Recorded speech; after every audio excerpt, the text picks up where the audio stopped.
Hello, loves. Today I have compiled quite a few good stories. Let's get started. Story: An incomplete portrait of a girl who died. You were never technically given a curfew.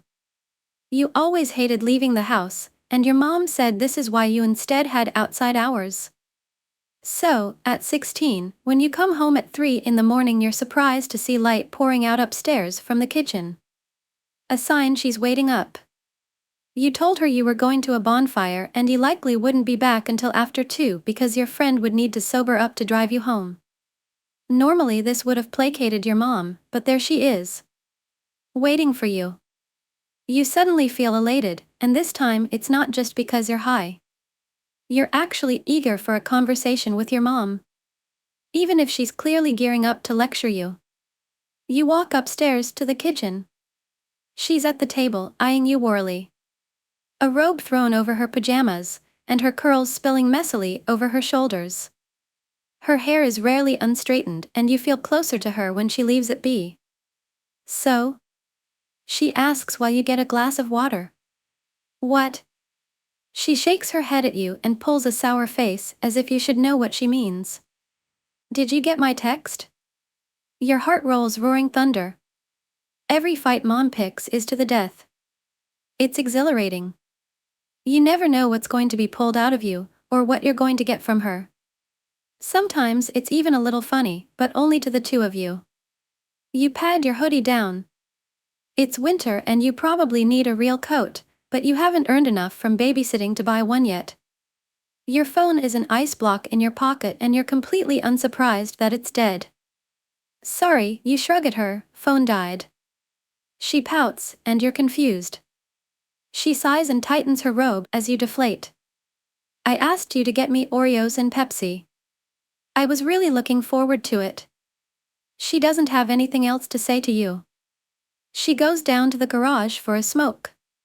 You think about joining her, but you have this aching pit in your stomach. At 12 you are a rabbit, caught in a trap waiting for the hunter to break your neck.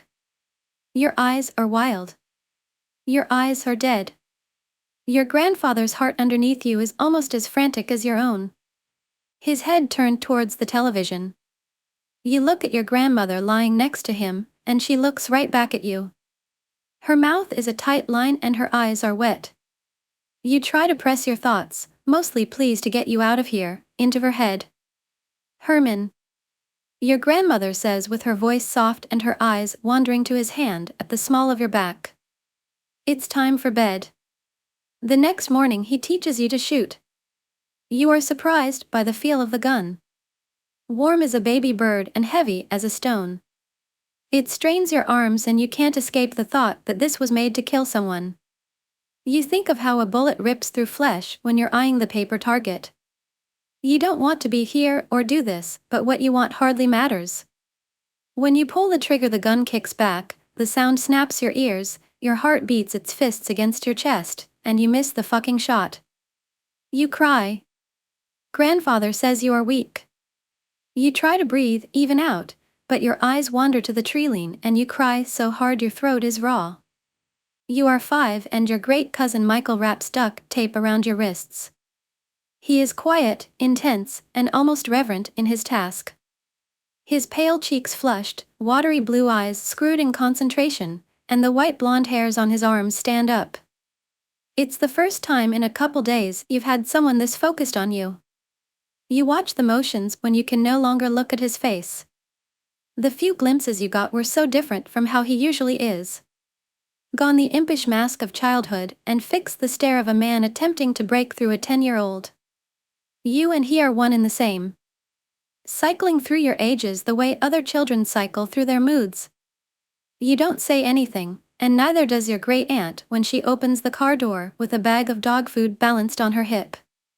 You lose most of the summer you're 16 to a friend's bedroom. You and your mom have been fighting, but this has been true for years. You don't even remember why you don't get along, but she always insists you started it. Things that don't change don't matter. Nothing feels like it matters because time doesn't exist in this bedroom. The walls are plain white, the one window is covered up, and you and your friend never sleep when you're supposed to. The two of you alternate between writing, reading, watching movies, and in many ways this is the safest you've felt in years. But there is an edge to this comfort. You had left to stay the night, just one night, last month. You don't particularly enjoy leaving home because you never know when you'll be allowed back. Every time you ask, you get the same answers. Let me enjoy my free time. I'm not ready to be a mom again. Just wait until Jonah leaves for the slope, then you can come back. You have not asked to go home in a week. You will not be asking any time soon. You don't usually have anything to say when you're told no anyways. Your friend's mom does eventually, after 2 months, grow tired of being expected to raise someone else's kid. Your mom still doesn't pick you up. Instead, she sends Jonah. Jonah is her husband, and you have never seen him sober. He is drinking a beer when he pulls into your friend's driveway. You don't want to get in the car with him, but you know you have no other choice.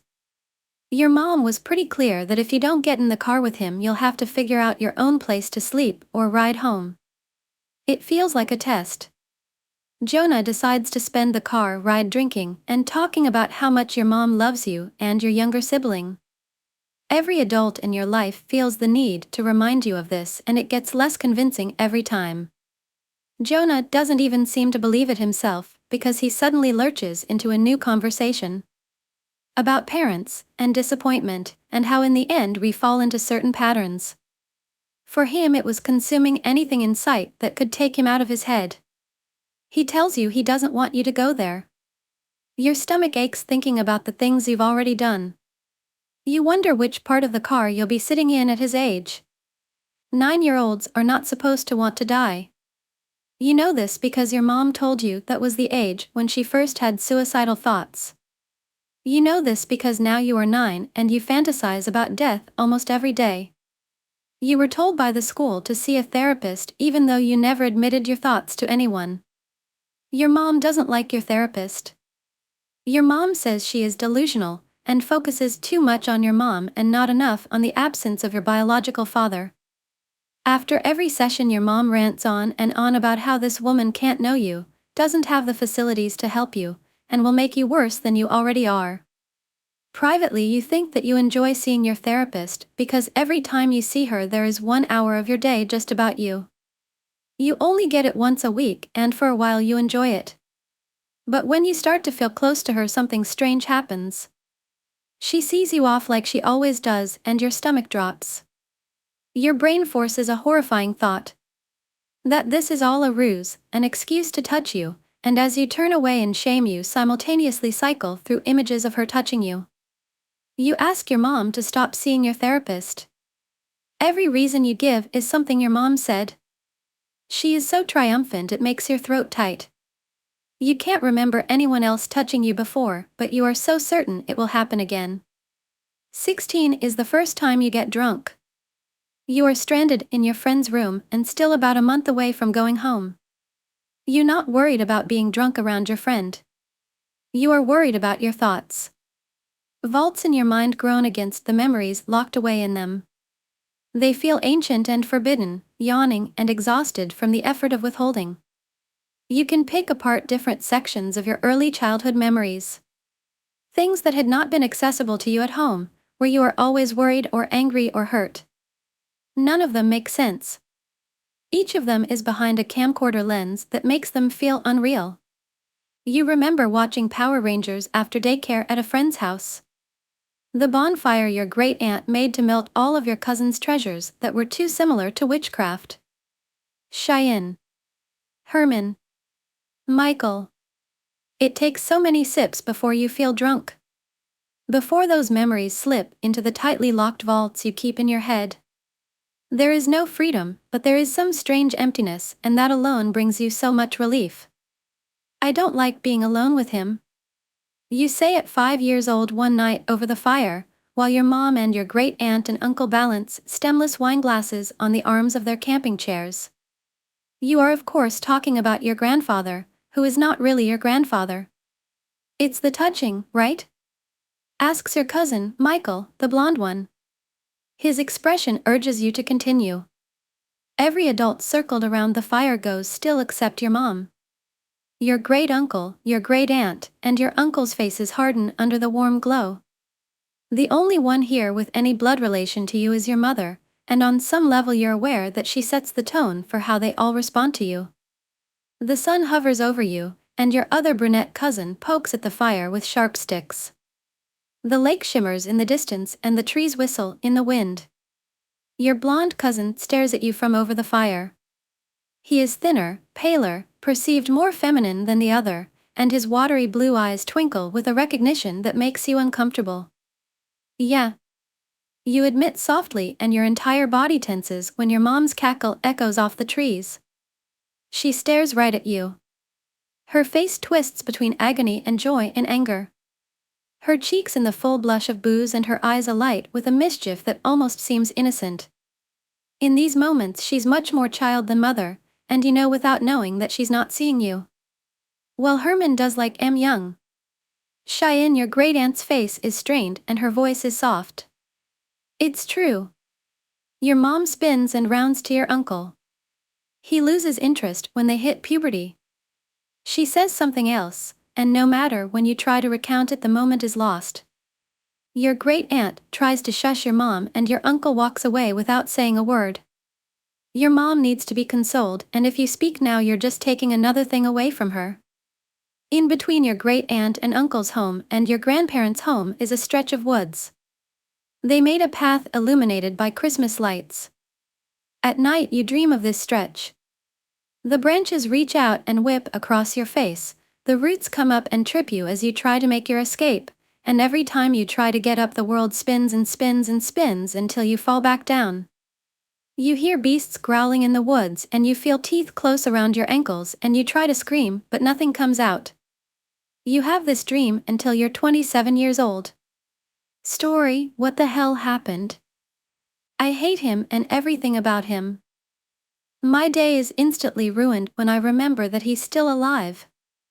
He failed as a father to all 3 of his kids, and he can't accept that fact because he's so fucking proud and arrogant. So, he takes out his anger on us and hits us like it's going to fix a damn thing.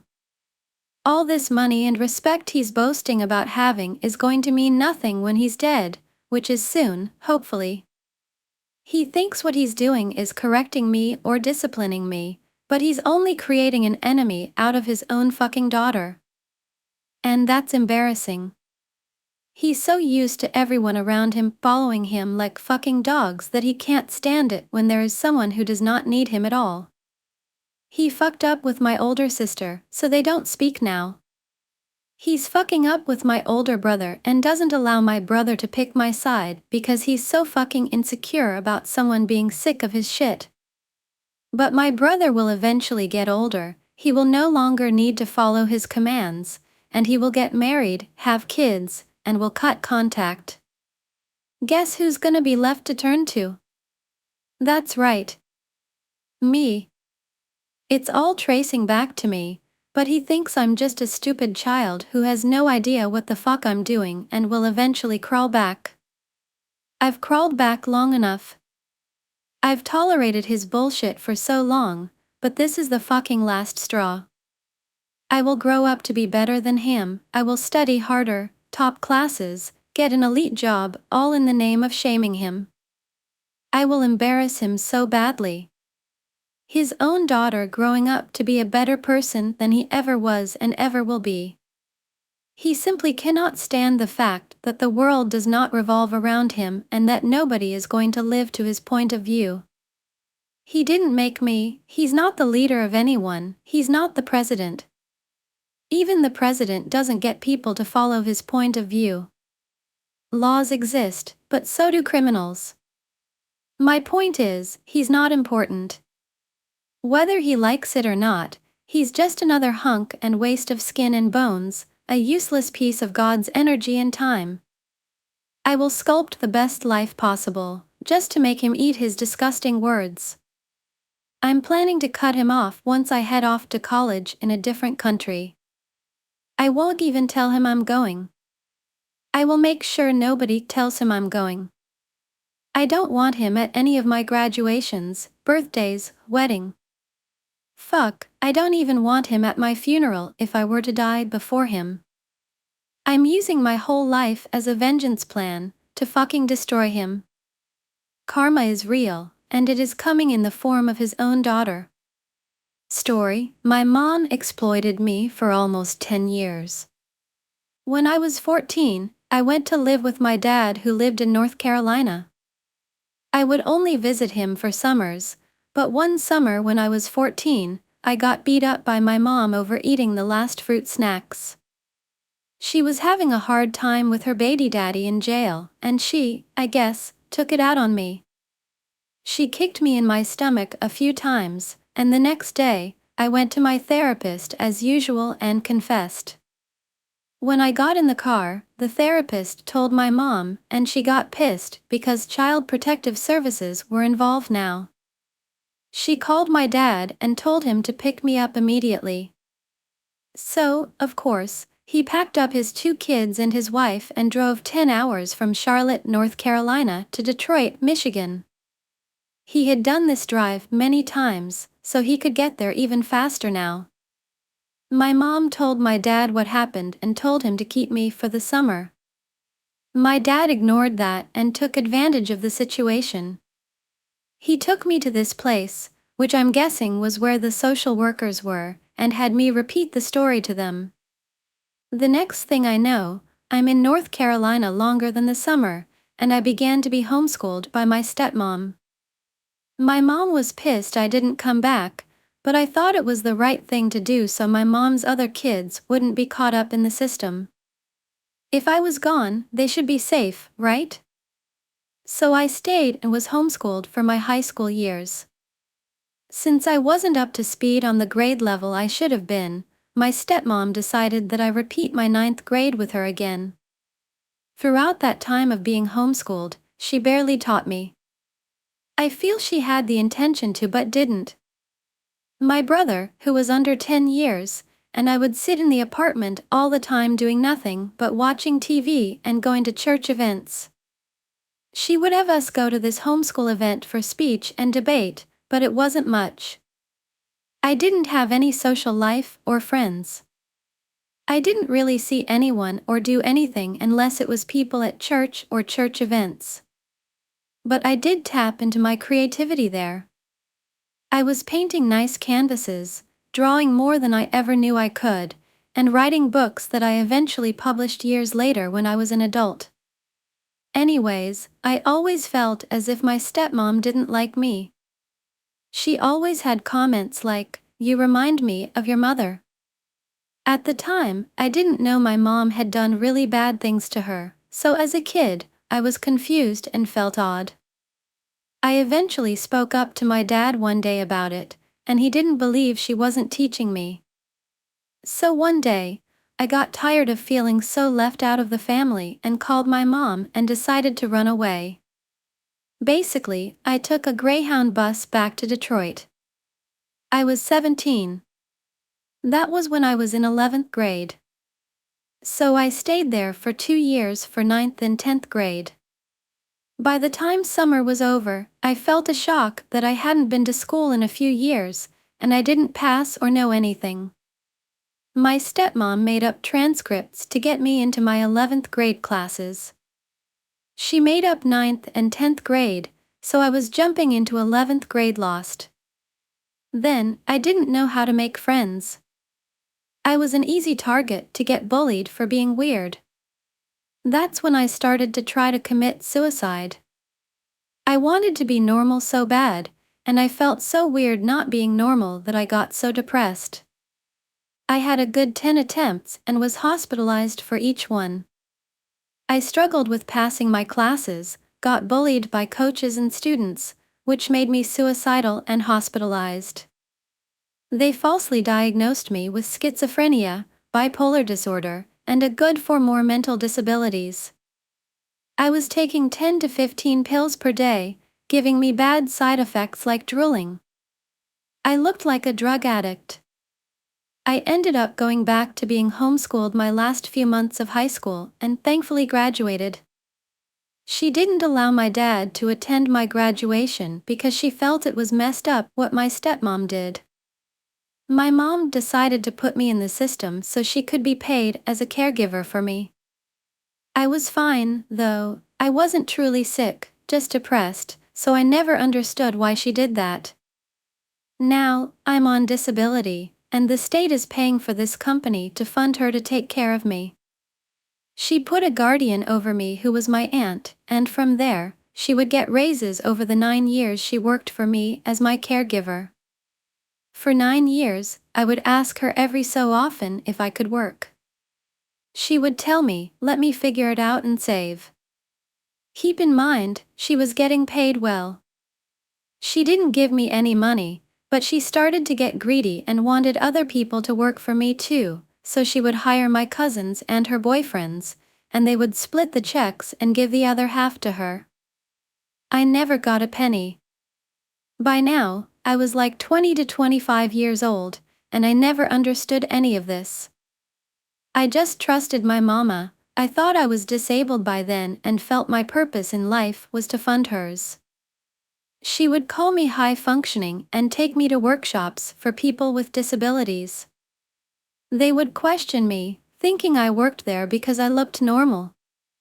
I even had people tell me to do my job and change diapers. The workshop is a daycare for disabled adults. I didn't go often because I felt out of place. She would embarrass me and have my cousins pick me up like I truly wasn't stable. When she would allow me to work, it was at McDonald's, and it was only 2 hours a week through the workshop working program. She would make me take the city smart bus with old and disabled people, so I didn't want to continue. Keep in mind she was getting paid to take me places. When I had a job at 17, right before she put me on disability, I worked at Checkers, and they told me I was doing so well they wanted to hire me as a manager. She told them no because I needed to start my disability SSI check. Fast forward to me at 24. I just had no purpose, was still depressed, and felt my only reason for life was to help my mama babysit my baby brother and give her money. I eventually met my now fiancé on Snapchat. He eventually moved in with me because I ended up living alone in my mama's house as she moved to a nicer city. He helped me get out more, and I felt normal. I finally had a reason to live, and I wasn't as depressed. But she would make me want to fall backward when she would yell and be mad at me for not helping her clock in and out for her caregiving job. If I did it wrong, she would be pissed because she was outsmarting the system. I was supposed to have 24-hour care. She had my brother, who was 19, working as my caregiver too. So I had to clock in for both and keep up with not messing up. She would say she would go to jail if they caught us. Since I felt my life was for her, I would feel super depressed about messing up. One day after years of being suicidal-free, I tried it again with my fiancé present. He called my mama, and she told him she didn't care, she was on a date night. It was his job to take care of me now. After that, he stopped viewing her in a good light and started watching her actions. He would tell me, one day, I'm going to get you out of this situation. At the time, I didn't understand what he meant. I thought I was living a decent life.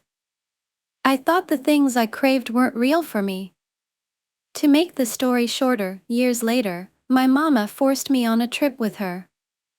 I told her I only had $50, and she said that was fine, she'd pay for me there. Her plans on the trip didn't go as planned, so she asked me to get gas money.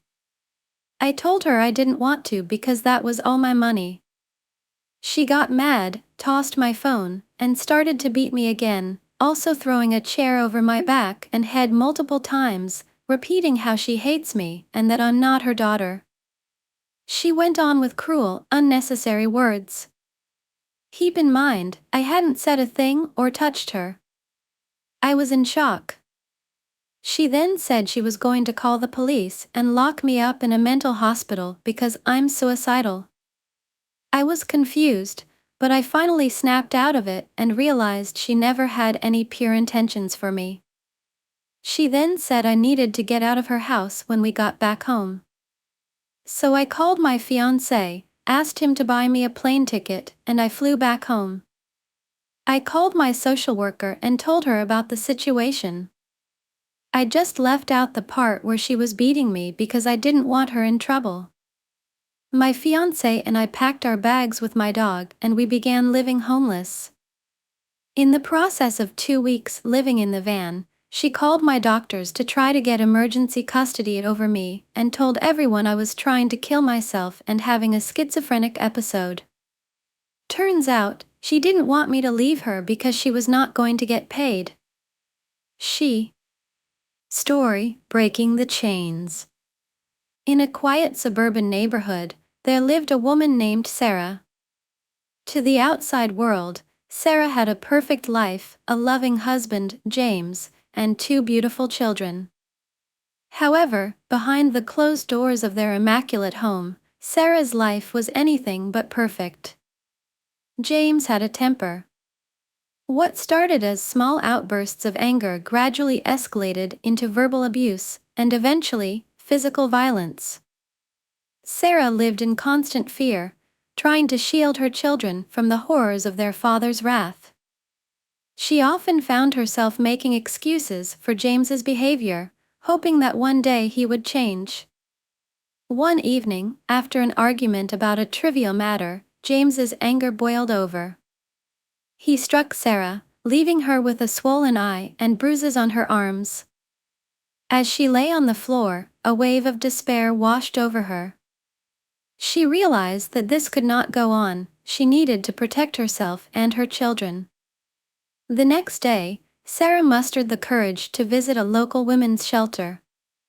She met with a counselor named Lisa, who listened to her story with compassion and understanding.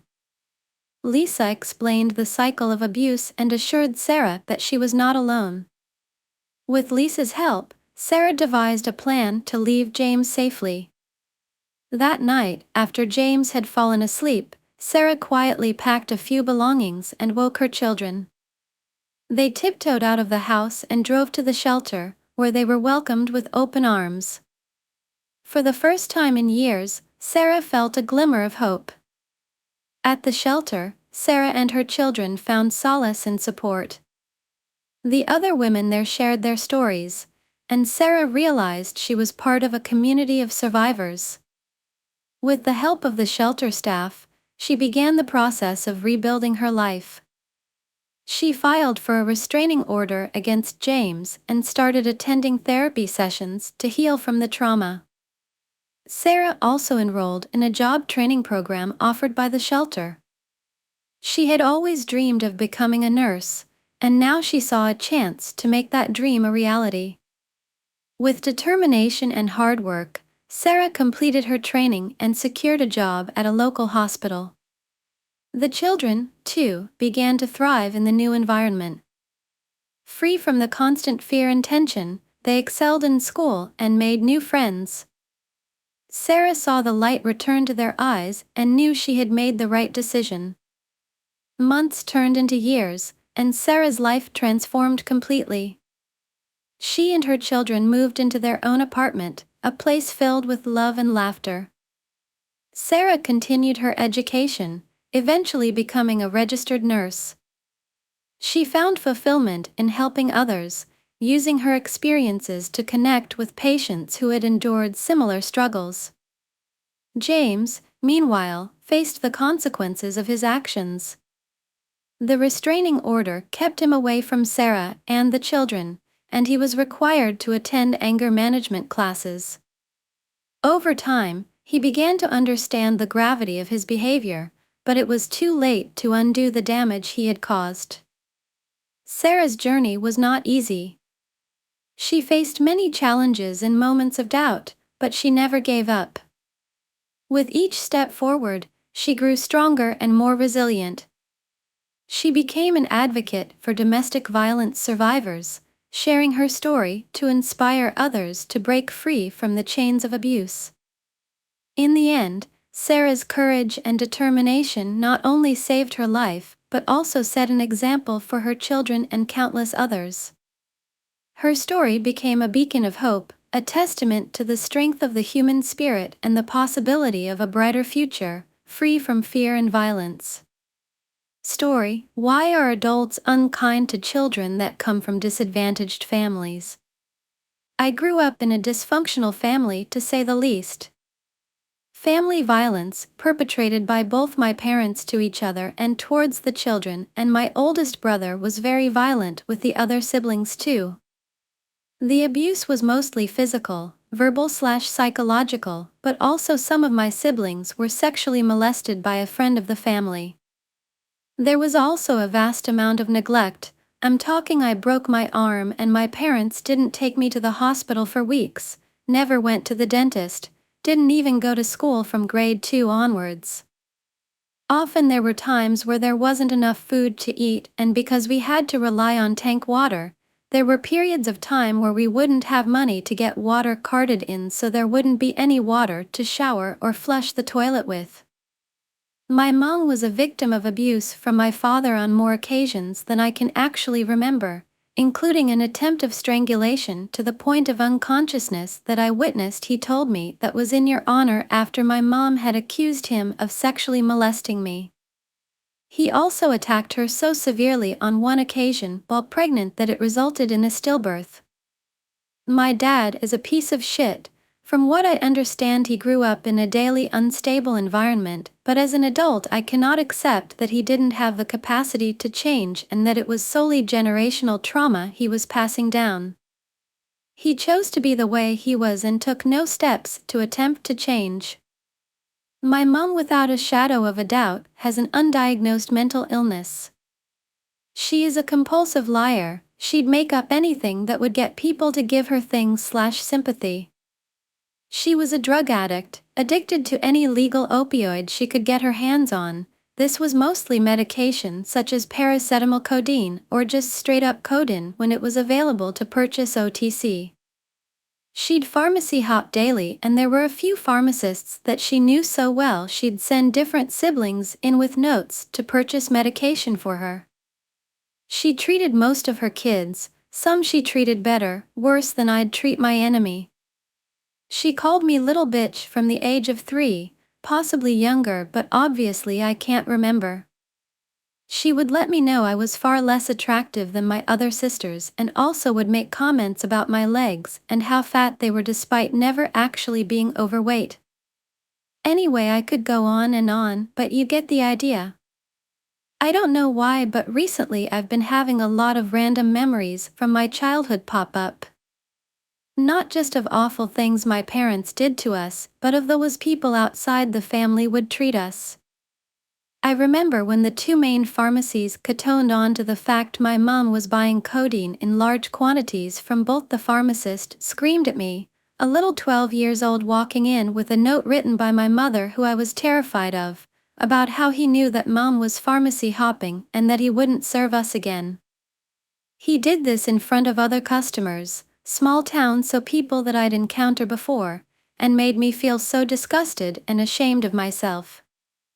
Another time was when I was part of a club and supplies started going missing, toilet paper, milk, Milo, and was completely ostracized, accused and excluded by the entire team of adults running the club. Even when the real thief had been uncovered, no apology or acknowledgement of mistake was ever offered. There was another time that my father had punched me in the mouth so bad that the inside of my lip was cut and spurting blood, which resulted in the exterior being bruised and swollen for a long while.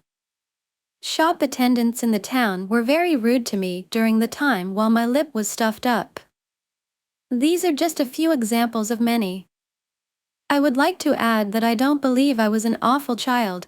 I never swore and, in my opinion, wasn't rude, always used manners, and was so painful shy to the point of finding it difficult to look people in the eyes because I truly believed I was scum. What I would like to know is why adults outside the family were also rude/unkind to me as a child. It's just now as an adult I've realized how fucked it is that random adults would treat a child, that was obviously having an absolute horrendous time at home, so badly. Story: Growing up in an abusive home. That diary exists. I just needed to get it off my chest. Thanks for reading my mile-long story.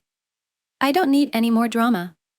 Going to sleep that night was difficult, but I didn't want to take sleeping pills because I didn't want to see that diary. I don't think, oh, I'm going to throw up when I see it. I just need time to process whatever the hell I just read. Whenever I asked my parents why they divorced, my dad always said they just had a lot of disagreements, and my mom said there were many reasons. You'll understand more when you grow up. That was my childhood, being lied to that I would hear the whole story. Part of me was glad I saw it because I knew otherwise I would never have known. Part of me wanted to forget that I even knew that diary existed. I just need to get that off my chest. Thanks for reading my mile-long story, lol. I don't need any more drama. Going to sleep that night was difficult, but I didn't want to take melatonin because I didn't want to see that diary. I don't think, oh, I'm going to throw up when I see it. I just need time to process whatever the hell I just read. Whenever I asked my parents why they divorced, my dad always said they just had a lot of disagreements, and my mom said there were many reasons. You'll understand more when you grow up. That was my childhood, being lied to that I would hear the whole story. Part of me was glad I saw it because I knew otherwise I would never have known. Part of me wanted to forget that I even knew that diary existed. Story: My uncle physically hurt me and my mom. Okay, as I said in the title, my uncle is 34 years old, almost 1.7 meters tall. I'm 14 years old, I'm a child, don't leave me alone, and my mother is 36 years old. So basically, what happened was it was just the three of us at home. My mom and I were visiting family. There was us, my grandma, and my uncle. But my other uncle and his girlfriend were flying in, and we hadn't seen him in months. So I made posters, and we hung them around the house for when he got there. My grandmother was at the airport to pick them up. We were all supposed to wear a shirt with something written on it, I don't remember what. But my shirt was too small and uncomfortable for me because I usually wear baggy clothes. My uncle said it was silly and that I could wear it for 5 minutes, but I didn't want to because it made me really uncomfortable. Finally, I walked up the stairs to calm down. According to my mother, I can't remember clearly, I kept talking, which made my uncle really mad. I heard him shouting at me, telling me to go back there. I heard my mother scream, I don't know if it was a word or what. I was really worried about her because my uncle has a history of violence. I ran down the stairs and yelled at my uncle. I don't remember much from it, it's all a blur, so this is based on what my mother told me. Okay, my mom and uncle were sitting on the couch. I started running down the stairs. My uncle stood up and started running toward me. My mom tried to stop him to protect me, but he pushed my mom into the wall and floor, injuring her. He ran towards me, I waved my hand, and he pushed me against the wall. The only thing I remember next was me in the corner, my uncle holding my hair in one hand, my mother between us, and me getting punched in the jaw. Both me and my mother fell to the floor, and my uncle just stood there and took my glasses again. My mother and I went out. My mother sat down, her head hurt, and she was very dizzy. I chased the dogs so they wouldn't run away. My uncle ran out to catch the dogs, but I told him to come inside. We argued, and the dogs ran back into the house. At that time, my mother took my phone and called my grandmother. We sat out there for a while. My uncle came out and asked my mother a few questions. She knew my birthday and hers, but she didn't know it was 2023. He took my mother into the house and got her an ice pack. She sat on the chair crying. I sat next to her on the chair and had a panic attack. After what seemed like an eternity, my grandmother, other uncle, and his girlfriend arrived. But my grandmother was more worried about my uncle's dog's reaction than her daughter's health. The uncle just came to ask if my mother was okay. She said she was fine, and he went out with his dog. Everyone acted completely normal with the uncle who beat me. My grandmother stared at me ever since she got there as if she hated me. When my mother felt better and was no longer dizzy, we packed our things and left. When we got home, my mother fell asleep and slept for 12 hours. I couldn't sleep, what happened kept replaying in my head for hours.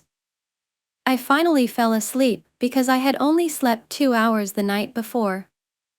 I was showing attitude and being brash, but that doesn't justify a grown man attacking me and my mother over a shirt. My mother and I blocked my uncle immediately, and he will never be in our lives again.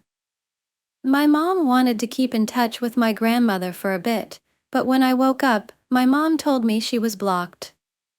She texted her, saying that she and my uncle ruined everything, and she posted about it on Facebook. We will apply for a restraining order against my uncle. My mom had a mild concussion, and my jaw hurt really badly. My head hurts quite badly, and my neck and back ache. We will get a restraining order against my uncle, and my father will file a police report. I'm so terrified now. I'm afraid to leave the house. My friends are doing everything they can to help me, but there's not much they can do. If you read all this, thank you. We are handling it as best we can. If my jaw doesn't get better in the next few days, I will go to the hospital to get it checked. I don't think it's broken. I think the bone is just bruised, but I still want to get it checked. Story: I, 30M, hit my father, 51M, for a past mistake. I am from Peru, from a provincial city. When I was 18 years old, my cousin, who is the same age as mine, accused me of having raped her. She and I were very close since we were children, since we used to spend time together. Due to family problems, she began to have depression. It wasn't like before. Now all she did was scream, get angry, or even blame me because I didn't have the same problems as her. The truth is, I was trying to help her, but my own mental health was beginning to deteriorate, so I decided little by little to move away. Months passed and I had no contact with her until one day my father came to my house and called me. I went out to meet him and he received me with a slap in the face. It should be noted that my father had never hit me before. Who did that was my mother, and only for specific reasons. When I asked him about the reason behind the hit, he slapped me again and told me to get out of the house, that his brother, my cousin's father, had told him that my cousin said that I raped her and that's why she was so depressed. Apparently her dad realized that she was cutting herself, and to get out of it she just blamed me for everything. My cousin didn't press charges, obviously because there is no proof, but still my dad told me that my uncle wanted to beat me up. My dad was disappointed in me. He hit me again, called me an abuser, insulted me and told me to get out of his house. My mom was always a submissive person with him, so she didn't say anything to him. I simply, with my lip bleeding, grabbed my most valuable things and left. Thank God I had my savings on my card from what I had worked for, and I was able to go to the capital by public transportation. Once in the capital, I managed to rent a small room. I had a bad time for the next few years. I had a couple or two for a few years and jumping from job to job to survive. When I was 20 years old, my partner at that time told me that I could work at the KFC where she worked as a delivery order receptionist. The part-time job paid well, and with the bonuses you could even earn double or triple my salary, so I worked there doing the best I could while studying a technical degree in administration. Years passed and I ended up becoming a supervisor and then manager of that store thanks to my technical degree in business administration. At the age of 25, I became a partner with a former university classmate with whom I still had contact. She is a lawyer, and the age of 27 we got married. It was a small wedding because both she and I are modest with expenses, and because I had no family to invite. We currently have a 1-year-old son whom I love with all my soul. It was after this that everything went to hell. Today in the middle of the afternoon there was a knock at my door. It was my parents. It had been more than a decade since I had seen them. I was frozen, but not with fear, but with anger. My dad asked me if he could come in. I told him no, so we talked in a nearby park. In short, they told me that my cousin had committed suicide and that in her letter she confessed the whole truth, that the person who actually abused her was her mother's brother, and that everything was orchestrated by him to be able to cover up and other things. The truth is I was very indifferent. For me, whoever accuses of those crimes deserves to suffer them in flesh, so I didn't feel sorry for her. I told them kindly, and resisting my urge to yell at them, to go away and never contact me again, that they were dead to me. When I stood up from the bench to go home, my dad grabbed me by the shoulder. He told me that we have to keep talking. I told him no. He insisted. I told him no. He insisted again. So I turned around and instinctively gave him a hit. I don't know when my dad became so weak. Any Latino knows that countrymen are quite strong, but one hit was enough to break his nose. He stood stunned looking at me with his eyes open and his nose bleeding, and my mom was covering her mouth, for some reason that I don't explain. My next reaction was to throw myself at him. It wasn't difficult to knock him to the ground, and I continued hitting him. When he started to cover his face, I started hitting his head or forehead. I'll not lie, it felt liberating. I felt like I was crying while I hit him, and I continued until my right hand was hurting.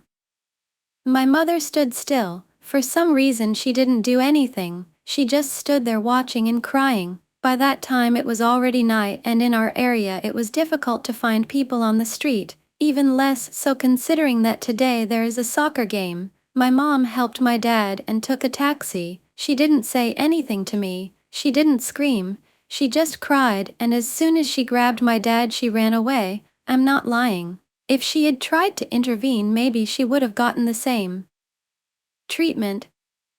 A few hours later my mother writes to me on my cell phone. Apparently they contacted a friend from university, I still have my social networks active, who told them where I lived, saying that my father needs a septum reconstruction because it was perforated, in dental reconstruction for having 4 broken teeth. Everything was going to cost the equivalent of $4,000, which is a lot of money here.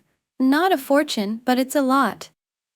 I have already been clear with her. I am not going to put in a single cent. For my sake, she and my dad could end up just like my cousin. I don't care. She has been calling me, asking for forgiveness for everything, that she wants to come back into my life, that she was afraid and that she should have protected me or at least believed me. According to her, my dad felt the same, and according to him, he deserves every hit I gave him. I guess we agree on that.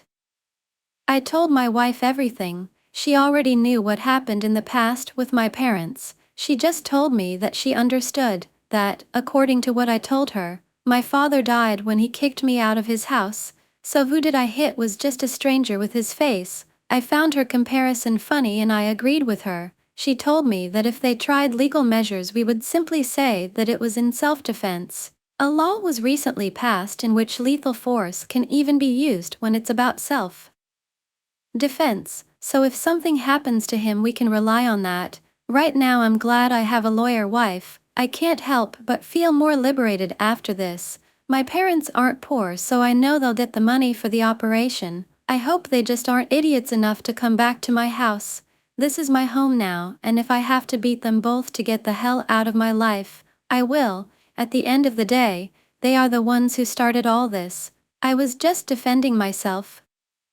I still feel a little euphoric and happy. The truth is, I am a little happy that they are suffering. They deserve it. I am happy with my life and my family, and I would protect them at any cost. That includes my parents.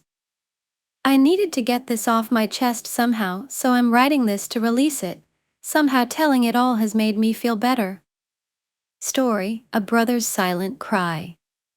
In a small town nestled between rolling hills, there lived 2 brothers, Adam and Jake. Adam, the older of the 2, was 14, while Jake was 10.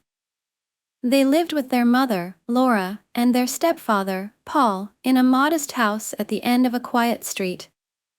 To the outside world, they seemed like a typical family, but behind closed doors, a dark secret loomed. Paul, who had once seemed charming and kind, showed a different side after marrying Laura. His anger was unpredictable, and his temper often flared without warning. Unfortunately, Jake bore the brunt of Paul's rage. Adam often watched helplessly as Paul berated and sometimes hit Jake for the smallest infractions: spilled milk, a toy left out, or a simple mistake on homework. Jake, a quiet and gentle boy, would try to shrink into the background, but nothing seemed to protect him from Paul's wrath. One evening, while Adam was doing his homework, he heard a loud crash followed by Jake's cries. His heart pounded as he ran to the living room. There, he saw Paul standing over Jake, who was curled up on the floor, trying to shield himself. Without thinking, Adam stepped between them, facing his stepfather with a defiance he didn't know he possessed. "Leave him alone," Adam shouted, his voice trembling with both fear and anger. Paul glared at Adam, his eyes filled with fury. "You think you can tell me what to do, boy? Stay out of this." But Adam didn't move. He stood his ground, trying to protect his brother. Paul raised his hand, but just then, Laura entered the room. She saw the scene and rushed to Adam's side, placing herself between her sons and Paul.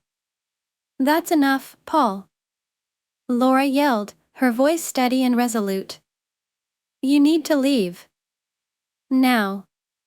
Paul's face contorted with rage, but he didn't argue.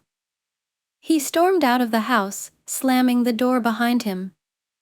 The room fell silent except for Jake's sobs. Laura knelt beside him, holding him close and whispering words of comfort. Over the next few days, Laura took action.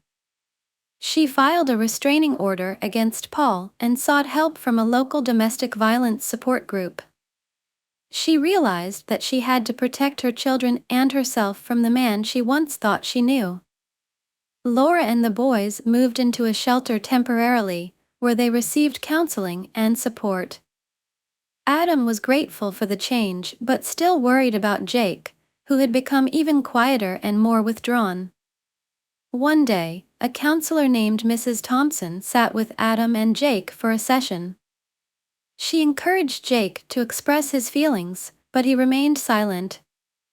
Adam, feeling his brother's pain, gently held his hand. "It's okay, Jake," Adam said softly. "You're safe now. We're both safe." Tears welled up in Jake's eyes as he finally spoke. "I was so scared, Adam. I thought it would never end." Mrs. Thompson nodded, her eyes filled with empathy. "It's natural to feel scared, Jake. But you're very brave, both of you. Healing takes time, but you're not alone. We're here to help you." With time, patience, and support, Jake slowly began to heal. He started to open up about his experiences and began to regain his confidence. Adam, always by his side, encouraged him every step of the way. Laura found a new job, and they moved into a small but cozy apartment. Life was not without its challenges, but the atmosphere was filled with love and safety. Adam and Jake grew closer, their bond strengthened by the trials they had faced together. Years later, Adam looked back on those dark days with a sense of pride. They had overcome so much, and their family had emerged stronger. He realized that standing up to Paul had been the turning point, not just for Jake, but for all of them. Adam and Jake's story became an inspiration to others in their community, a testament to the resilience of the human spirit and the power of love and support in overcoming even the darkest times. Story: "I'm fine with my mom cheating on my dad, and even encouraged her to live with his new man. It's been 5 months since I set my foot on the US, and every day is a living hell to me. I have never really wanted to settle and study here, but now it is like I was forced to live like this for possibly years before becoming on my own. It's not America per se that is the problem, but the circumstance under which I got here. TLDR at the end of this TED Talk. To start with, my family really wanted us to study abroad and hopefully move to the US as I grow up, considering my other relatives already living there. TBH, I had no interest in going to the US to seek opportunity, and I surmised life would be depressing to me, at least. So I continued minding my own business in high school, making friends, getting grades, dating. In 10th grade, the concern of studying abroad rose to me, but I was too skeptical to think about it. I even thought my family intended to have me complete high school before moving, so I shook it off. Then in 11th grade, my parents paid for me to study SAT. Now I knew the matter was drawing closer to me day by day, so I started researching my own future plan before my parents take over. Little did I know, my parents sealed the deal with the Language Center to assist me with studying abroad. I tried to convince the center otherwise, but they already settled with my parents that the path to studying in the US was inevitable. I then tried to persuade my parents, but they ignored my request and they blamed on me for depending on others on your future career. I was speechless because my plan was screwed and I had to come to terms with the so-called American dream. At least they would give me a chance to graduate high school in Vietnam, right? Spoiler alert, well shit. So flash forward to summer 2023, as I finished 11th grade. I learned of a month-long vacation to the US. My parents told the purpose of the trip was to visit universities I and my sis will study in the future. Once again, I hoped this was just another post-COVID vacation and I could return home to continue 12th grade. Before leaving Vienna, I saw my GF for the last time and headed off. And here we are, the United States. We met the long-time no-see relative families and finally got into an empty flat. Why couldn't we stay in a hotel or something, but this very deserted flat in a strangely odd community? Yeah, it was at this moment that I knew my parents deceived me. I would be staying here for a while, studying right in the US, and having a new life. All my hope was gone. My heart shattered, but nobody seemed to bat an eye. My final high school year in Vietnam was gone, my loved ones were far away, and I couldn't even have a way back. I mean, my family had a well-planned trip around the US and go home, but it was just an excuse to go past immigration. When I confronted them, my parents said they needed to have a more relaxing life in the US. My sis was about to enter college soon, and I was forced to accept that life was better here. I hid my cries and felt blank, and next I had to confront my GF. People usually chastised early love, but I ignored what they said and let us glide over distance love. The following days, we went to the newcomer center, and boom, I was now a student of a local high school. All my effort in Vietnam turned to waste, and what worse, I was sorted to junior class aka 11th grade here. In other words, the road to independence was extended by a year unless I was an exorbitant child prodigy, but I was not. 5 months had passed, and I didn't make much true friends here.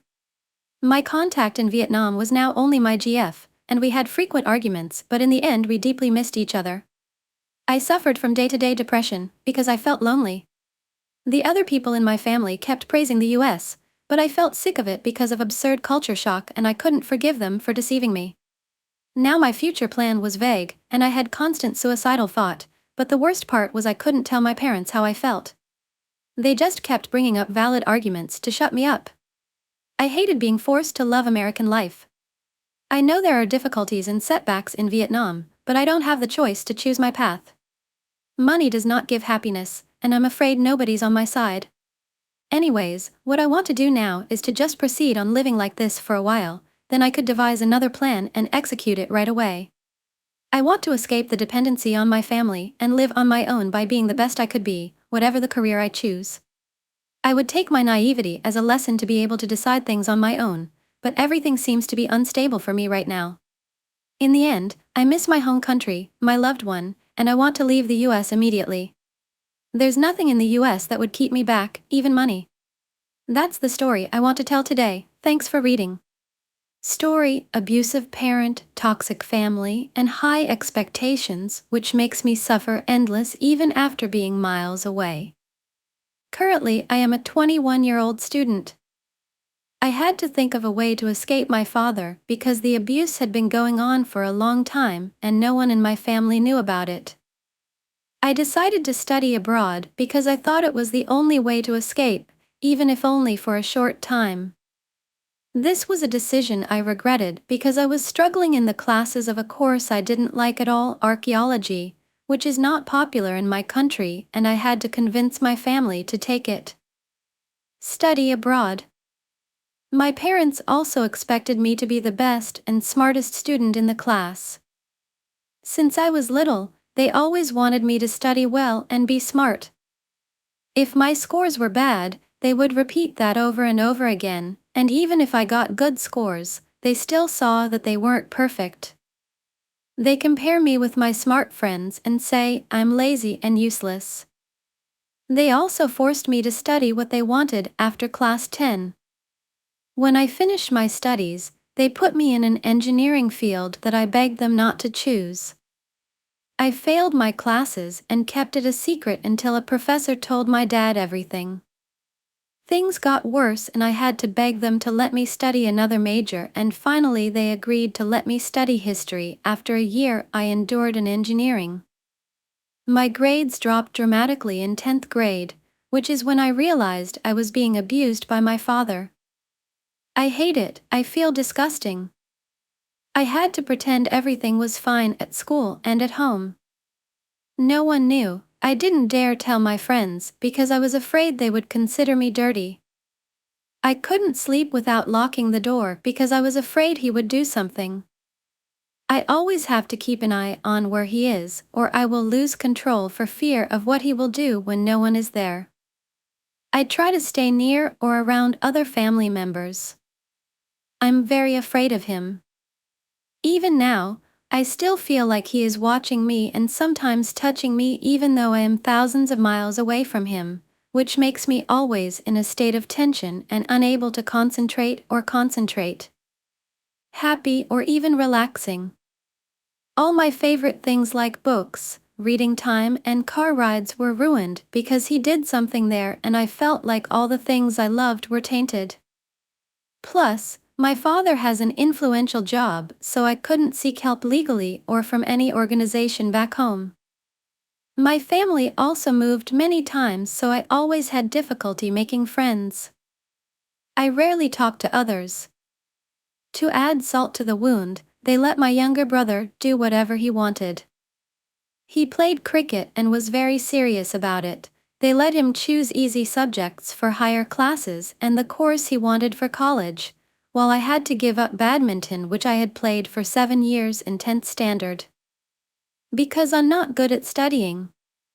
I don't hate my younger brother because that's when family feels like real family, when I can play with him, talk about things we like, and simply be brothers with fun games and competitions. Argued, while my dad was terrible and my mom criticized my grades and weight, calling me lazy all the time. In February 2023, near the end of the final semester of my undergraduate history major, there was talk about studying abroad, and I jumped at the opportunity because I felt it was the only way I could escape from my father. They paid for my tuition and accommodation in the new country. But I feel useless here because I don't know what to study. I felt useless and stupid among other students, and I felt very bad. I sought out a mental health counselor in college because psychotherapy became accessible for the first time. I still endure it because I have to call my parents every day. They make me feel guilty every time, saying they paid a lot of money, should study hard, get a job, and my mother talked about marrying someone and I should finish my master's program and PhD before age 25. I just want to drop out of college and run away sometimes. All I want is a simple job, not a high-end job like my parents want. All my life I wanted a small job, small things, and a simple life. I feel like I made the stupidest decision to come here because I didn't know how to study or even get a job. I only had 1 year in this country, and I was always afraid that I would be sent home. I was tired and afraid that my father would find out I was failing my classes again. I can't go to class and face students and professors. Even though I've been here for 4 months, I still haven't made any friends. I do not know what to do. I can't live alone, have no job, no money, and no visa to do it. I want to stay in this country and try to get by, but I have no way to do that. How can I get away from my parents and only keep in touch with my younger brother? I'm afraid that if they find out, they'll do something to me, or they'll kick me out on the street and talk bad about me with my younger brother and other family members and friends. I can't tell anyone, that's why I'm venting here. Bye and see you again in the next videos and stories.